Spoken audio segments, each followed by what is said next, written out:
Hello and नमस्कार दोस्तों। इस वीडियो में मैं आपको बताना चाहता हूँ, प्लाट की ज़मीन खरीद रहे हों या फिर कृषि भूमि के लिए ज़मीन खरीदना चाहते हों, यदि आप किसी भी प्रकार की ज़मीन खरीदते हैं तो यहाँ पर आपको पूरी कानूनी प्रक्रिया का लीगल प्रोसेस बताऊँगा। दोस्तों, आपको कुछ बातों का ध्यान देना है जो इस प्रकार हैं।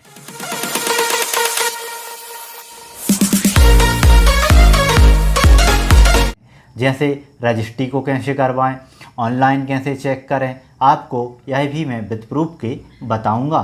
साथ में दोस्तों मैं आपको बताना चाहता हूं, नंबर 3 पॉइंट है कि आप रजिस्ट्री का नक्शा कैसे बनवाएं। जब आप रजिस्ट्री करवाते हैं तो उसमें नक्शा कैसा बनवाना चाहिए।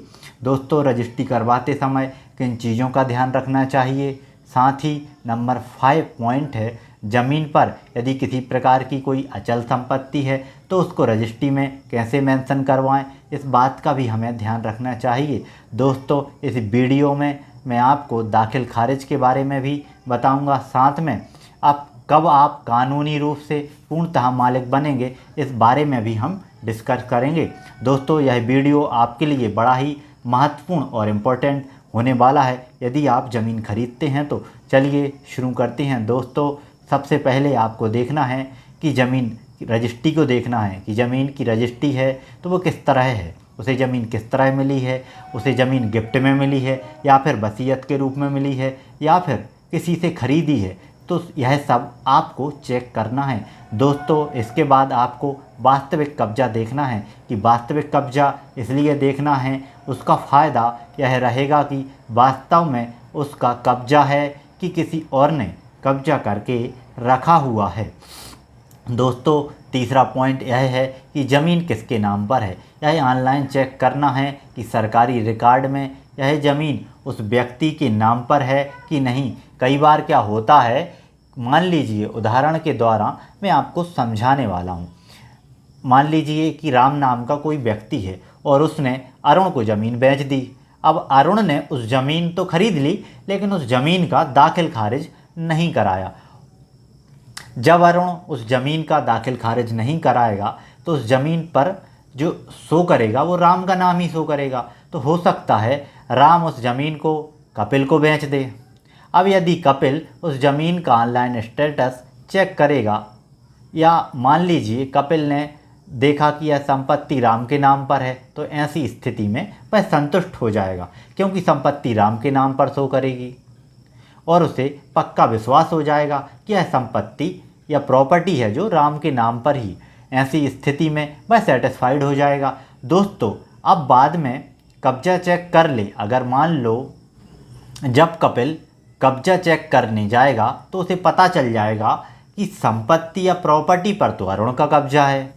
दोस्तों, यही बात मैं पॉइंट नंबर 3 के माध्यम से आपको बताना चाहता हूं कि पहले रजिस्ट्री देखें फिर वास्तविक कब्जा देखें।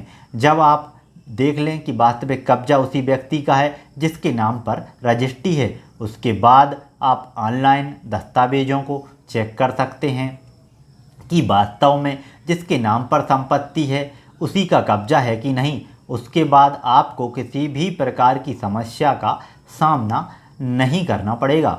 दोस्तों, अब हमने नेक्स्ट पॉइंट में बात करेंगे कि पैसे का लेन देन कैसे करें।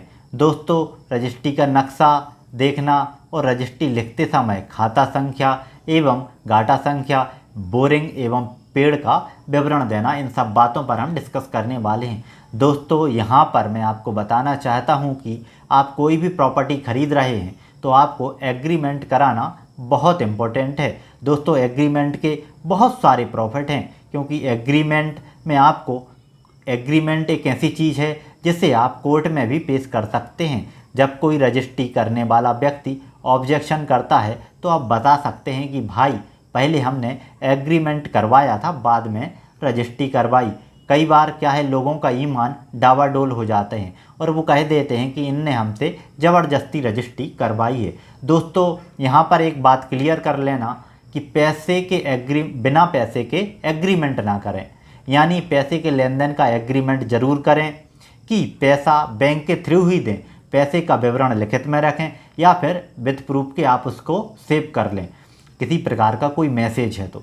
दोस्तों अब बात आती है रजिस्ट्री के नक्शे की। कई बार यह बात सामने आती है कि जैसे मान लीजिए कोई प्लॉट खरीद रहे हैं या फिर हम कोई ज़मीन खरीद रहे हैं या फिर कोई रजिस्ट्री कराते हैं तो वहाँ नक्शा ज़रूर बनाया जाता है, तो आप रजिस्ट्री का नक्शा ज़रूर देखें। कई बार क्या होता है कि प्लाट में आपको 30 फीट का रोड दिखा दी जाती है, बाद में रजिस्ट्री में 20 फीट का रोड रहता है, तो आपको जो एक्चुअल पोजीशन मिलेगी वो 20 फीट का रोड ही मिलेगा। दोस्तों जो नक्शा रजिस्ट्री में बनाया जाता है वह ज़रूर देख लें। साथ में आप यह भी देख लें कि पूरब में क्या स्थिति है, उत्तर में क्या स्थिति है, दक्षिण में क्या स्थिति है, इन सब दिशाओं के बारे में चेक कर लें।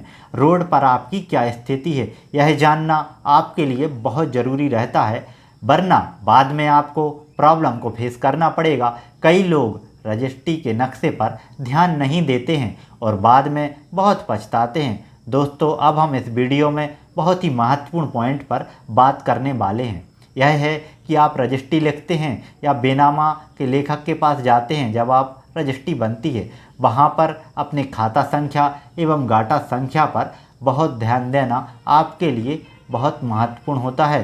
कई मामलों में क्या होता है कि लोगों को दूसरी ज़मीन दिखा देते हैं, खाता संख्या एवं गाटा संख्या कुछ और डाल देते हैं, जो ज़मीन चेंज हो गई है, यानी जो हमें ज़मीन दिखाई गई थी उसकी कीमत 50 लाख थी और रजिस्ट्री हमें 12 लाख रुपए वाली ज़मीन की करा दी जाती है। वहाँ पर हम फंस जाते हैं, हमारे साथ फ्रॉड हो जाता है। इसलिए जब भी आप रजिस्ट्री करवाएं तो उस रजिस्ट्री की भाषा को ज़रूर पढ़ लें कि कौन सी घाटा संख्या है, कौन सा खाता संख्या है, किस तरफ कितनी रोड है, यह सब आपको स्वयं देखना है।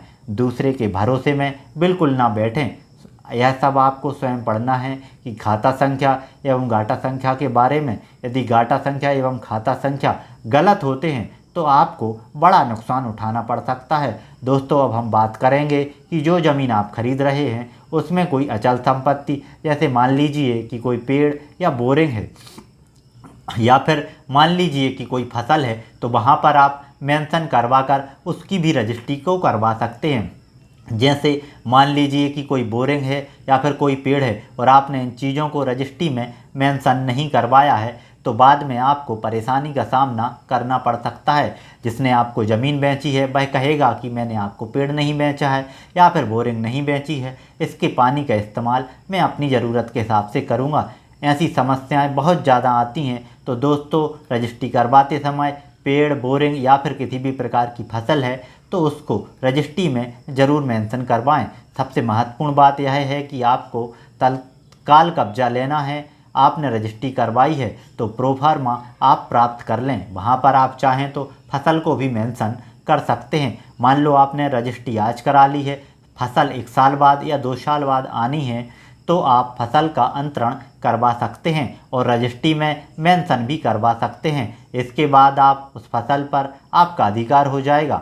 आप चाहें तो यह भी करवा सकते हैं। दोस्तों आशा है आपको यह वीडियो पसंद आई होगी। वीडियो से रिलेटेड आपका कोई क्वेश्चन है तो आप हमें कमेंट कर सकते हैं। साथ ही हमारे चैनल को लाइक, शेयर और सब्सक्राइब ज़रूर करें।